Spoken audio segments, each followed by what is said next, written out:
검색을 해봤어요. 다른 핀볼 소프트들은 어떻게 만들까라고 이제 검색을 해봤더니 그 결과 이제 좋은 핀볼 제작용 소프트가 이제 몇 가지 있었다. 예, 이거죠. 그 중에서 이제 제일 잘 만들어진 게 이제 비주얼 핀볼이라는 이런 형태의 핀볼 소프트인데요. 어떤 부분이 좋았냐면은 이렇게 평면 디자인을 위한 이제 탑뷰가 있고요. 탑뷰가 있고 플레이를 누르면은 이 상태에서 플레이를 누르면 이렇게 3차원으로 입체로 이제 보여주는 디자인입니다. 그래서 이거를 이제 해봤더니 좀 직관적이고 괜찮더라. 그래서 핀볼 테이블 이 스테이지 제작을 이런 방식으로 하면 어떨까라고 이제 아이디어를 내게 된 거죠. 그래서 이 에디터에 대해서 조금 더 살펴봤더니 이제 벽하고 램프를 편집을 어떤 식으로 하느냐 하면은 이제 램프라는 게 뭐냐면 이 경사대 저도 이제 핀볼 게임 잘 모르니까 이런 용어를 처음 들어봤었는데 램프라는 게 이런 경사대를 말하더라고요. 이런 경사대를 이제 핀볼 게임에서 램프라고 말하더라고요. 그래서 이제 벽이나 램프를 이제 편집을 어떤 식으로 하냐면은 이 2D 탑뷰 툴에서 포인트를 이제 드래깅하거나 그다음에 이제 우클릭을 해가지고 편집을 이제 하는데요. 뭐 이제 커브를 이제 스무드하게 할 건지 이제 샤프하게 할 건지 아니면 이제 포인트 없는 부분은 우클릭해서 포인트를 추가해서 그 부분을 다시 또 이제 늘리거나 줄이거나 하는 이제 그런 식으로 이제 사용하기 직관적인 인터페이스로 되어 있었다. 그래서 이제 요거를 이제 어떻게 언리얼 엔진 4에서 재현을 할 것이냐. 여기에 대해서 이제 고민을 하게 된 것입니다. 그래서 이제 이 편집 과정을 조금 시연을 보여드리면 실제로 조금 더 이제 해볼게요. 이제 벽이 이제 이런 식으로 되어 있는데 클릭을 해보면 이제 오른쪽에 이제 이런 식으로 에디터가 이렇게 뜹니다. 그래서 여기에서 이제 포인트를 하나 잡아서 내가 이 드래그를 하면 같이 이 메시가 바뀝니다. 이런 식으로. 그래서 이런 식으로 자기가 벽을 수정을 할 수가 있어요. 이런 식으로 이제 만들 수가 있고, 그 다음에 여기서 자기가 이제 포인트를 추가를 할 수가 있고요. 포인트 추가해서 이제 하실 수가 있고, 아까 똑같이 이제 이 샤프로 되어 있는 거를 라운드로 바꾼다. 라운드로 바꾸면 이제 여기가 둥그레지고요. 그 다음에 샤프로 이제 바꾸면 이제 뾰족해지고 이런 식으로 에디터가 구성이 되어 있어서 실제로 플레이를 해보고 좀 이상하다 그러면 조금씩 바꿔보고 이런 것들이 이제 굉장히 쉽게 할 수가 있었다. 근데 이제 요거를 그러면 이제 어떻게 만들었는지 이제 거기에 대한 얘기를 할 건데요. 이제 약간 플러그인이랑 사실은 구조는 똑같아요. 모듈 베이스이기 때문에 이 플러그인도 모듈이고 사실은 이 우리가 만드는 게임도 사실은 언리얼 엔진 붙는 모듈입니다. 하나의 모듈이에요. 처음에 여러분들이 이제 프로젝트를 만약에 생성을 했다고 치면요. 처음에 이제 뉴 프로젝트에서 에디터에서 생성을 하면 예를 들면 이제 마이코드 프로젝트라는 이제 프로젝트를 생성했다고 치면요. 일반적으로 이제 플러그인이나 요 에디터 확장을 할 때는 소스 코드를 사용을 하셔야 되기 때문에 C++ 프로젝트를 생성을 해야 되는데 생성하지 않았다고 하더라도 여러분들이 C++ 클래스를 add C++ 클래스라는 메뉴가 있어요. 그래서 그걸로 만약에 추가를 하게 되면 무조건 소스 폴더가 생깁니다. 근데 처음에 그냥 블루프린트 프로젝트만 하면 소스 폴더가 없어요. 그래서 이제 클래스를 추가를 하시고요. 그러면 그 안에 두 개의 C# 파일이 이런 식으로 생성이 됩니다. target.cs랑 editor.target.cs.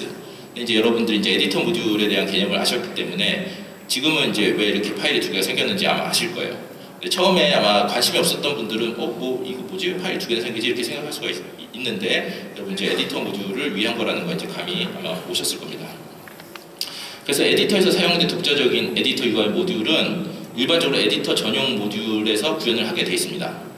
이렇게 구현을 해야지 실제 게임 시에는 이제 에디터용 모듈을 로드를 하지 않으니까 굉장히 이제 효율적으로 사용을 할 수가 있어요. 그래서 일반적으로 여러분들 편집에 필요한 그런 부분들은 이 에디터 모듈에다가 넣어주시면 되겠습니다. 그래서 이제 이 두 가지 target.cs와 editor.target.cs가 기본적으로 두 개가 생기고 이제 C# 파일로 되어 있고요. 빌드용 그런 파일은 저희가 이제 C# 파일로 작성을 되어 있습니다. 그래서 여러분들 이제 에디터 코드 모듈을 작성을 하실 때 어떻게 보통 하시냐 하면은 editor.target.cs를 열어보면 자동으로 요 줄이었고요. 처음에는 자동으로 런타임 모듈만 추가되도록 코드가 되어 있어요. 그래서 여러분들이 에디터 모듈을 추가를 하기 위해서는 요 줄을 추가를 해주셔야 됩니다. 마이코드 프로젝트 에디터 모듈을 같이 로딩을 해라.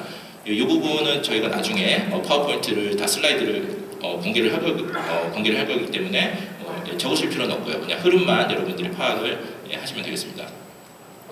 그래서 이제 에디터 코드 모듈을 작성을 함에 있어서 또 한 가지 쉬운 방법은 에디터용 폴더가 실제로 아직 없는 상태이기 때문에 소스 폴더 내에 마이코드 프로젝트 에디터라는 폴더를 생성을 하고요. 그 다음에 런타임용 모듈에서 다음 파일을 에디터용 폴더에 카피를 합니다. 그래서 원래 빌드랑 build.cs 그 다음에 헤더 파일, cpp 파일을 카피를 하고 그 다음에 그걸 전부 에디터만 뒤에 붙이는 식으로 파일을 변경을 해요.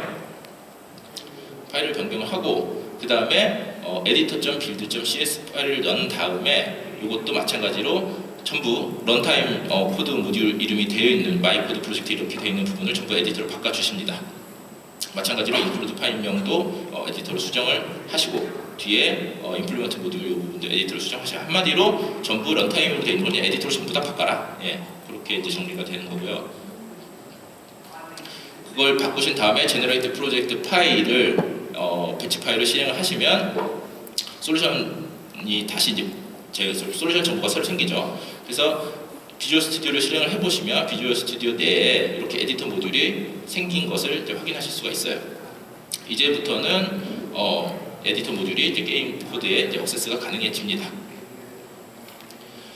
그 다음에 이제 마지막으로 .u 프로젝트 파일을 여러분들이 여시고요. 신규 모듈 추가하도록 모듈 섹션을 수정하는데요. 사실 이 부분 조금 익숙하실 거예요. 아까 뭐였냐면 .u 플러그인이라는 파일이랑 똑같죠. .u 플러그인이라는 파일이랑 똑같습니다. 그런데 이 .u 프로젝트라고 되어 있는 것은 여러분들이 기본적으로 메인 프로젝트는 하나 있어야 되잖아요. 여러분들 게임 프로젝트, 플러그인 말고 여러분 게임 프로젝트 그 메인 프로젝트 하나는 사실 구조는 똑같지만 .u 프로젝트라는 파일로 저희가 관리를 하고 있어요. 그래서 내용 자체는 u 플러그인이랑 똑같습니다. 그래서 네임, 그 다음에 타입, 그 다음에 로딩 페이지 똑같이 써주시면 되고요. 런타임 모듈뿐만이 아니라 추가하셔야 될 부분이 바로 이 에디터 모듈을 내가 로딩을 하겠다라고 이 뒷부분을 추가를 해주시면 되겠습니다. 그 다음부터는 여러분들이 에디터에서 add C++ 클래스라는 메뉴를 부르시면 그 다음에 여기에서 에디터 모듈에다 추가를 할 거냐 런타임 모듈에다 추가할 거냐라고 선택지가 생기게 돼요. 그 다음에 이제 여러분들이 그걸 불러서 클래스를 추가를 하시면 되겠습니다. 자, 그런데 뭐 툴도 툴인데요. 아까 전에 이제 이 툴에서 이렇게 포인트를 움직이니까 이렇게 메시가 바뀌잖아요. 근데 도대체 그 메시는 어떻게 런타임에 이런 식으로 순간적으로 바뀌었을까? 그 부분도 좀 궁금하실 것 같아가지고 그 부분도 조금 설명을 드리고 사실 여러분들 이제 게임 프로젝트 만드실 때 좀 도움이 되실 것 같아가지고요. 잠깐 좀 언급을 하겠습니다. 아마 이제 여러분들 이제 눈치채셨겠지만 아까 사실 포인트를 옮겨서 그 커브를 만드는 부분이 사실은 이제 스플라인 커브라는 거를 아마 눈치를 채셨을 거예요.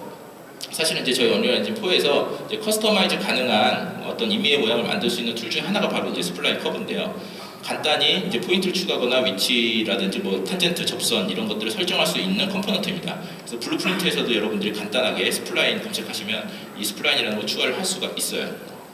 그리고 또 하나 스플라인에 관련된 게 스플라인 메쉬라는 컴포넌트가 있습니다.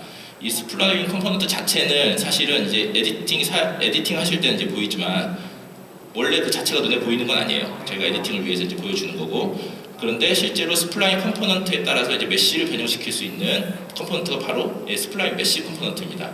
이 스플라인 메쉬 컴포넌트인데 이 스플라인 포인트에 모두 다 대응하는 건 아니고요. 이 메쉬는 스플라인 커브 중에서 두 점, 시작점과 끝점에 대응을 하게 되어 있습니다. 그래서 시작점, 끝점을 설정하시면 요 커브 모양에 맞게 메쉬를 이런 식으로 꾸려줍니다. 자, 그래서 이제 핀볼 테이블에서 그럼 이제 내가 이런 모양의 벽을 만들고 싶다 했을 때 이 스플라인 형태로 어떻게 진짜 벽을 만들 것이냐. 이제 방금 전에 힌트를 드렸지만 사실 스플라인하고 스플라인 메쉬를 이용해서 벽을 제작을 하는데요. 어떻게 하냐면 방금 전에 스플라인 메쉬는 두 포인트만 사용을 하실 수가 있으니까 여기서부터 여기까지 하나의 메쉬, 여기서부터 여기까지 하나의 메쉬, 여기서부터 여기까지 하나의 메쉬 이런 식으로 메쉬를 둘러싸서 벽을 만들 수가 있어요. 자, 그런데 그냥 단순히 삼각형 두 개인 폴리곤을 분할되지 않은 평면을 사용을 하면 당연히 이제 부분 부드럽지가 않겠죠. 그래서 이제 이 샘플에서 사용을 한 방법은 그냥 조금 테셀레이션이 되어 있는 분할된 평면을 사용하면 이런 커브에도 자연스럽게 벽을 만들 수가 있었습니다. 자, 그런데 이제 또 하나의 문제가 있죠. 벽을 둘러싸는 거는 자연스럽게 벽을 둘러쌌어요. 근데 위에 구멍이 있는데 이 구멍을 도대체 그러면 어떻게 메꿀 것이냐. 자, 이제 스플라인 포인트 위치는 우리가 알 수 있어요. 이 포인트 스플라인 커브를 가지고 와서 스플라인 컴포넌트에서 포인트를 알아서 그걸 이용해서 폴리곤을 만들 수 있지 않을까라고 이제 생각을 처음에 한 거죠. 자, 그럼 어떻게 만들 거냐? 그럼 요 각 포인트의 중심점을 잡아서 여기서부터 트라이앵글을 만들면 되지 않을까? 라고 생각했는데 이제 이런 모양이 있는 거예요. 그러니까 이런 형태의 벽은 중심점이 어디냐? 여기서부터 폴리곤을 만들면 여기는 대응이 안 되잖아요. 그래서 어디가 중심점이냐? 분명히 이런 단순한 방법 말고 좀 더 깔끔한 방법이 필요하겠다 라고 이제 생각을 한 거고요. 사실 폴리곤을 솔직히 이제 평면의 버텍스를 2D 폴리곤 메쉬로 만든 솔루션은 사실 몇 가지 알고리즘이 존재합니다. 딜런의 트라이앵글레이션이라든지 뭐 브루노의 다이아그램을 사용한다든지 여러 가지가 있는데 사실은 이제 제일 런타임 시에 적용할 수 있는 방법 중에서 사실 심플하고 쓸만한 게 사실 이어 클리핑이라는 방법이 있어요. 사실 런타임